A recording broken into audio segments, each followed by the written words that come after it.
Foxy is a really motivated learner. He's hyper engaged and he loves literacy.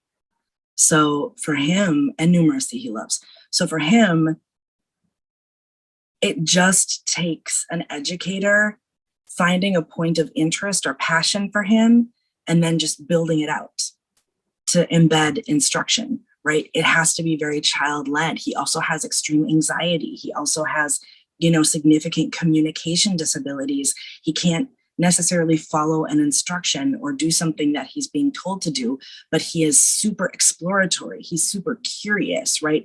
And he is literate and he is so responsive to novelty. He loves to see new things and try new things. He's adventurous in that way, right? So his anxiety doesn't really need to be a barrier to him accessing new experiences, new concepts, learning new language. He can do all of that.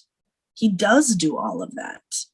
But when the expectation is that he will be behaviorally compliant and conform to this way of embodiment, even to just the way that he moves, the way that he sits, the way that he looks at things, the way that he gestures, when that has to be compliant, and they'll hold his education ransom until he does this, right? Like they will withhold education until he can perform as non-disabled, And that's what they will want to provide instruction on, is teaching him to be non-disabled, right? So I think about if this district is motivated, right? If the system that we have is motivated to teach my disabled child to look not disabled before they are motivated to teach my child literacy, right? I have to believe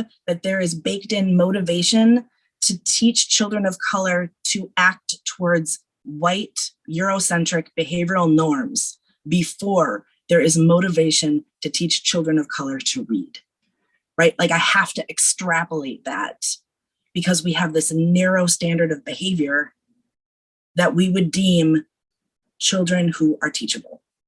And they have to fit into that before we would decide, right, that it's worth our investment to teach academic subjects.